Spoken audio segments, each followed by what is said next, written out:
Happy Friday, y'all. Super excited to be here for our Friday fun with Dawn. Welcome, Dawn. Hey, Tiff, how are you? Super excited to have you here with us for Fun Friday, though. I'm going to dive right in because, Dawn, what is it that you do for a living? So, I own a small firm here in Sanford called Sipley the Best, and we're an HR consulting company that teaches businesses how to hire and fire and deal with all the crazy stuff that our employees do in between. So, I don't know that I necessarily think fun and HR usually in the same conversation, but that's what we're here to do today. So, tell me, is there some fun going on in HR? Oh, absolutely. This is my favorite time of year because I'm able to give bonuses. I'm able to do promotions. We're planning our holiday parties. We're dreaming about what 2025 is going to look like for our clients. So December is the most fun time of year for human resources. Gotcha. So if somebody's watching this and they're not really familiar with human resources, Mhm. I mean, you would think, but you never know. Assume that they don't know what human resources is. How would you tell somebody, maybe even like how would you tell a fifth grader, what is human resources all about? Yeah, I do a lot of work with interns. And so on my intake process with interns, I often ask them, what do you even think human resources is? And a lot of them think it's like the paperwork and compliance side and then the getting in trouble side of business. But it's so much more than that. We're able to walk employees through their growth plan. We're able to counsel them and be there for them when they're really going through hard things, in their personal life as well, making those accommodations and being an advocate for them to ownership or executive leadership. I always joke that a lot of people will be happy to see me dead because I have a lot of secrets inside of me. There, people tell me all types of stuff in confidence. And then we also help leaders be better bosses. Sometimes they want to wield their power and lop off the heads or make some crazy decisions. And we're the ones to reel them back in and go, no, no, no, we can't do that. Or that will open us up to liability, or that will cause a rift in the organization. And so, really walking hand in hand with leadership to help them make wise choices and avoid things that they can't see. So we do everything from compliance to counseling, terminations, onboarding, promotions, the holiday parties, all that kind of stuff. So we're really the liaison between the executive leadership team and the common people. So, what size company are you typically working Mhm. with? Because it sounds like it's probably not a solopreneur that it's just, one person doing it on their own. It sounds like there might be more to it. So, tell us about some of the type of companies that you work with. Yes, we can help very small companies that just have a couple of employees put some systems and policies in place. But for us, our sweet spot is that company that has between like 15 and 40 employees. I jokingly say they got enough people to where they have some problems, but not enough profit to be able to afford me full time. So, what I do as an HR consultant, which a lot of people don't even know what that is I go in on a part-time basis. I just signed up a new client. I will be in their office twice a week for 2 hours, helping with whatever kind of comes up, whether it's the production line or the executive team, comp or workers' comp, benefits, that kind of thing. So they just able to hire me on a very part-time basis and get some high-level advisement. So, I know a lot of people are throwing around now like fractional C suite Yes. things. Do you consider yourself kind of like the fractional HR department, or is that something a little bit different? Yeah, no, that's exactly what we are. And we actually do our service on a flat monthly fee, unlike under other consultants will they'll charge you by the hour. And I never want to be someone who is trying to like nickel and dime my clients. I just want to serve them the highest and best in every way that I see that they need help for that flat monthly fee. And then it helps them be able to control the cost and know what they're kind of getting themselves into. Now, I know you mentioned having a client where you're going to go in twice a week. That sounds like it's in person. Do you Oh mainly yeah. do in person or in person and virtual?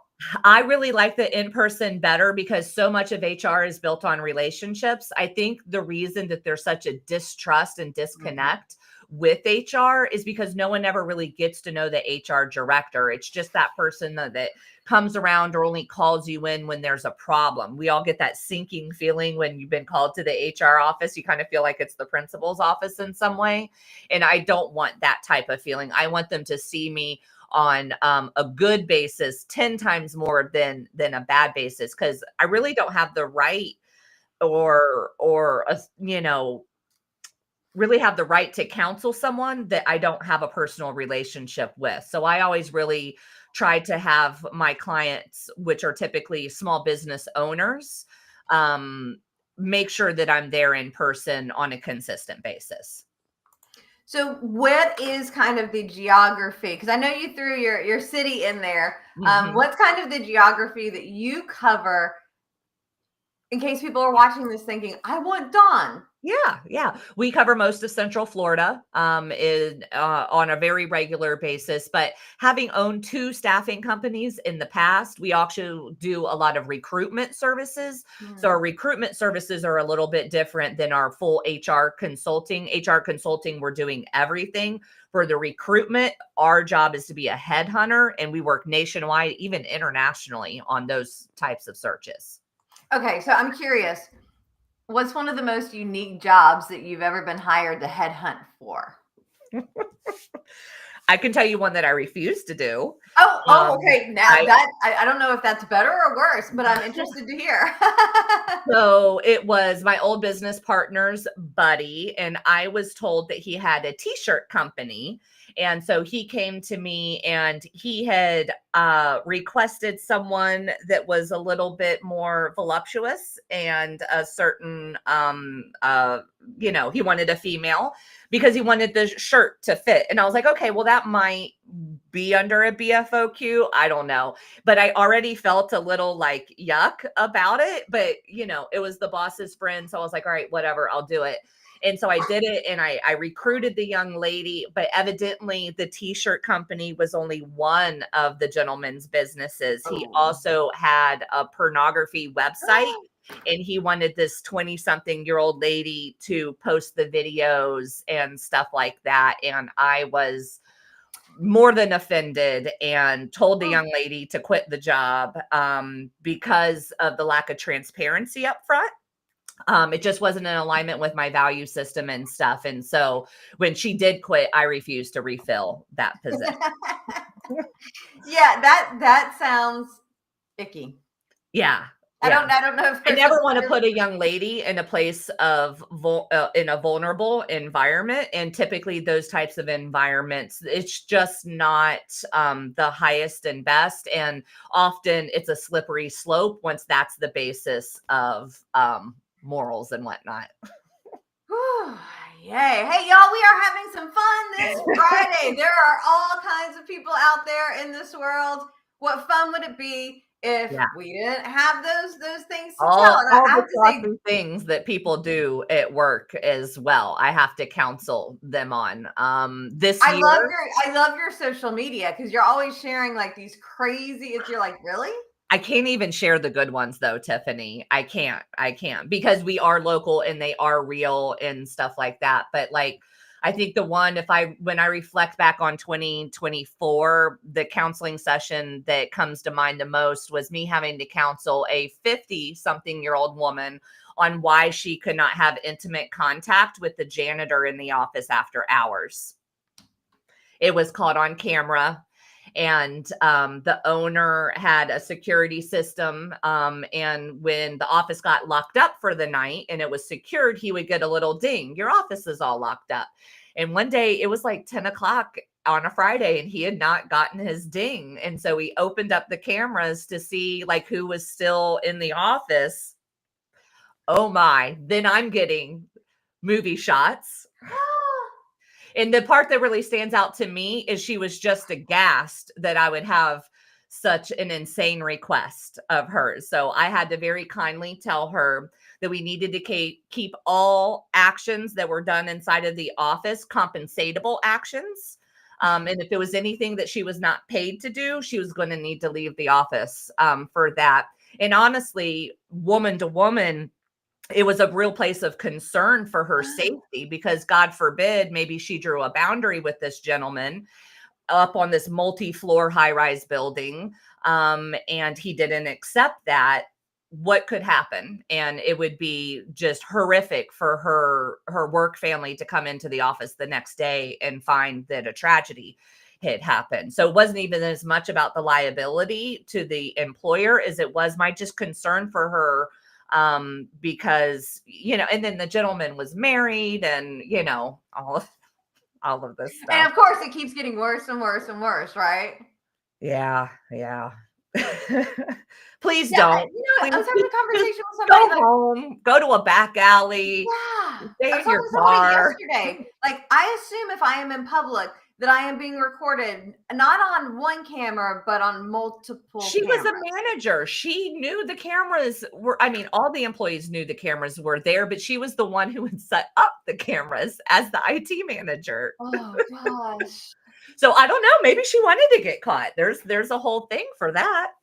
That's true. There's honor on that website that poor young lady was asked to manage. All right, so we're gonna switch gears a little bit, because I want to talk about what do you like to do for fun when you're not working. We're gonna come back to the business, because I know you have a really interesting take and philosophy that you use for what you do that's different than others. But first, I want to know, what do you like to do when you're not working? Just anything really outside. As a Central Floridian, born and raised, third generation, I'm a huge outdoorsman. So fishing, scalping, oystering, hiking. I don't really do any hunting. I did it and I didn't like it. But my husband's an didn't like avid it hunter. because I saw that, like, I didn't like it, like, because they don't die instantly. Yeah. I'll leave it at that. I don't like it because I don't want to sit in a stand on a tree. Oh, I love that part. That was like the best part of the whole thing,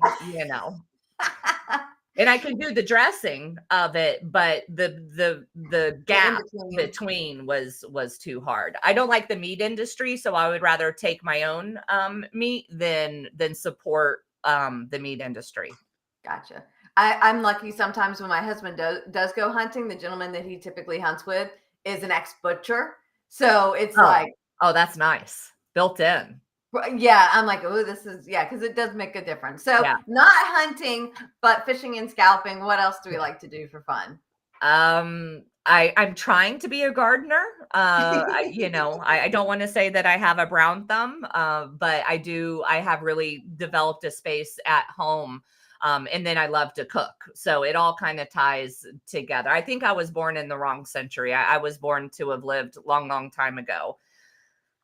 You're like, get rid of the technology. Let me live off the land. Yeah. If I can shut my laptop and throw my phone, in a lake, that's when I'm my happiest. Gotcha. All right. So speaking of being happy, it's kind of a segue. Everybody does business a little different. And I know that your vision of, what you're doing is not the same as everybody else. So can you talk a little bit about the philosophy of your organization? How do you approach things differently? And how does that help create more happy people? Mm-hmm. Well, my podcast is actually called Hiring Happy Humans. So I love this question. I don't know if you knew that or not. But we are whole people, and there's a lot of talk in HR about like work-life balance and, that kind of thing. But then there's not a lot of information on where the rubber meets the road. And unfortunately, living in the broken world that we're in, a lot of people come to work holding a lot of trauma. And so for me, I'm currently authoring a book called, well, I don't have a name for it, but it's about parentification. A lot of people aren't familiar with that term, and that term. Yeah, I was gonna say, wait, what? Can you give us that term one more time? Yeah, parentification. Some people will even call it spouseification, when a child is given age inappropriate duties and responsibilities. And that can happen in a wide variety of ways. Say that there is a chronic illness in the family with a sibling or a parent, and a child will just naturally step up as a caretaker.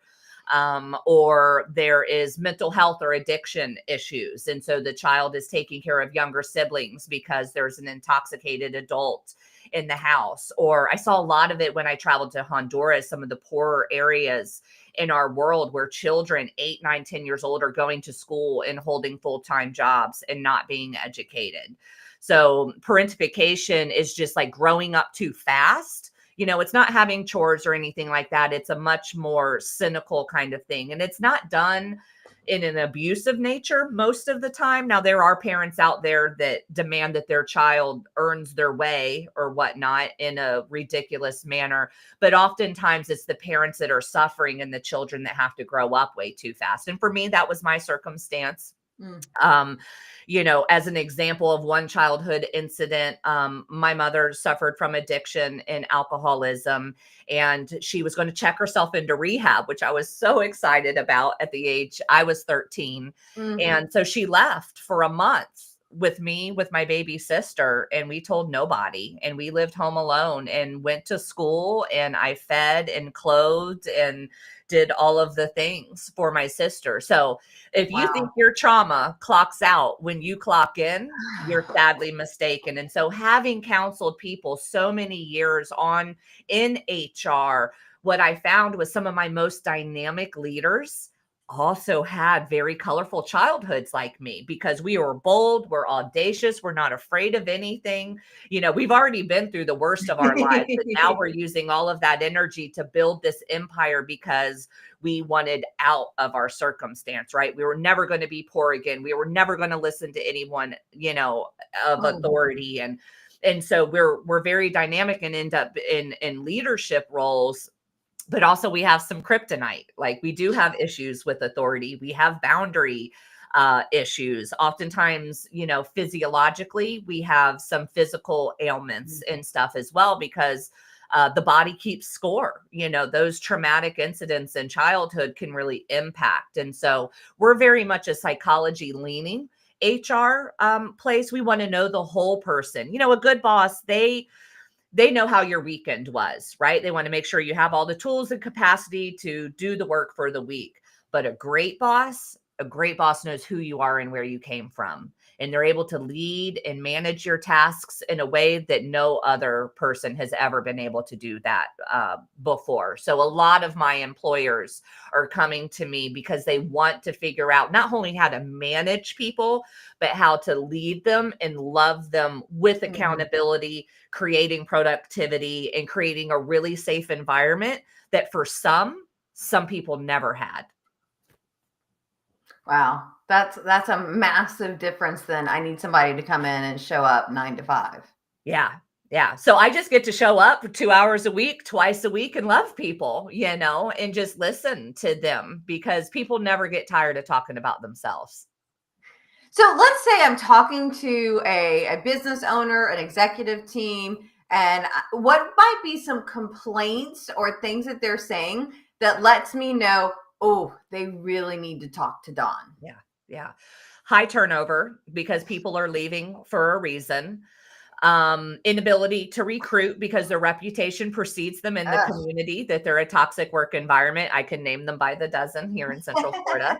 And then I've asked them to do it, but they just won't do it. I don't understand, and so really walking with the leadership to see what their accountability looks like and what the messaging is, because some people, because we have a whole neurological, and intelligence spectrum, right? They learn in different ways, they absorb in different ways, they interact with authority in different ways. So how are you? I've already told them it, so let's look at what that is and what other ways, because a good leader will say, I'm obviously missing the boat somewhere because I'm not seeing the results that I've requested. How do I need to pivot to make sure that the message is being received? Then once you've discovered all of that, then if they're just unwilling or unable, because we have to be willing and able. Yeah.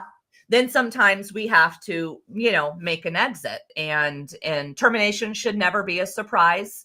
It should always be something that is coming, because the conversation has been an ongoing conversation. But unfortunately, with toxic leadership, they play all these little mind games, and then you're just axed, and there's no true transparency on what the expectations are. And then I would say the other thing is just lack of training in systems. Everything is up in people's heads, and it just gets passed around, and it's like that game of telephone, where they think that they know what's going on, but honestly, there's a disconnect.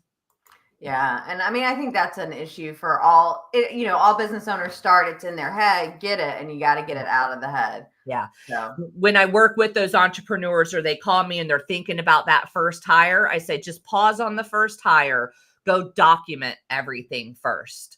Or when you hired the person and you're sitting with them, document then, and then have them help you write that SOP. So when the second person is hired, you're not having to go through this whole insane onboarding process again that takes your one-on-one attention. yeah, love it, love it. And one thing that I found, because used to, it was like, okay, yeah, let me walk you through. Now I'm like, let me just record a video of me doing it, and then you create the SOP, and then Right. there we go, we've got it. Yep. It doesn't have to be hard, y'all. No, but you do need to have, the SOPs, all the systems in place. Because if you're, I see that all the time. People hire and they're like, they're not doing a great job, but they're not giving them. They don't even know their job. Right. Yeah. Crazy. You got to define success. What metrics am I being measured by? And then how often are you checking up on those metrics? And then what are you doing to provide the technology, the training, and the support that the person needs to be able to meet those metrics? And then honestly, could you do it? Could you do it? Like, if you can do it, show me you can do it. Why are you expecting someone else? Oh, well, I'm just too busy. Just do it for a day. Just show me. There's a lot of bosses out there that have time warp in their mind, and they think that it's this, and this, because back 12 years ago when they were the solopreneur, it was this, and this, but it's not that anymore. Right. Things change. Well, Dawn, it has been a pleasure chatting with you. The last two things that we typically like to do, we're going to ask you one last tip for the folks watching. But before we do that, how can people find you, get in touch with you, talk to you? How do we do that? We are on all the socials pretty much except for X. Sipley the Best is the name of our company. So you can find us on Instagram, Facebook, YouTube. We have our podcast, Hiring Happy Humans, that is on YouTube as well. We put a lot of information out for business leaders as well as job seekers. Very small fraction of who we serve is job seekers, helping them with their resumes and all of that. So just Google us up, Sipley the Best. Nice. Yes. And it has been awesome. Now, before we get to your last tip, just a reminder, y'all, we do have our Tuesday afternoon More Abundant Entrepreneur events. These happen every week. Well, we're not doing them Christmas and New Year's, but usually every Tuesday afternoon from 2:35 to 3:55, we have amazing events. Next week is going to be our Brewing Up business, and we are going to have our Hoppy holiday party. And so we're going to do a little bit of fun, do a little bit of networking. And I've got one referral tip. Takes hardly any time, hardly any effort, and creates massive, massive referrals. So we're going to be sharing that, doing some networking on Tuesday, but just go to our More Abundant Entrepreneurs /events page and come to our free Tuesday events and meet amazing folks that can help you grow your business and have some fun. All right, Dawn, as promised, you got one last thing that you can share. I know we could go for hours and hours and hours, but this is a 20 to 30 minute show. So give us one last thing, please. When you're frustrated, just lead with curiosity.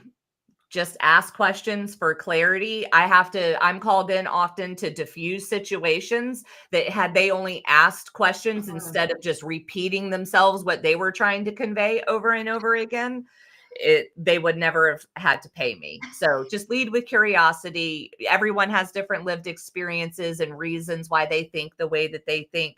I know culture has us in this divided them versus us, left versus right, type of thing, but there's a whole color wheel of amazing people that are just all over. So don't assume that what they their intentions or their goals. Just lead with curiosity. The answer is usually 3 questions deep. So we just need to ask a couple more questions, y'all. Dawn, thank you so much for being here with us. Thanks, y'all, for watching. We look forward to seeing you again next week. Happy networking.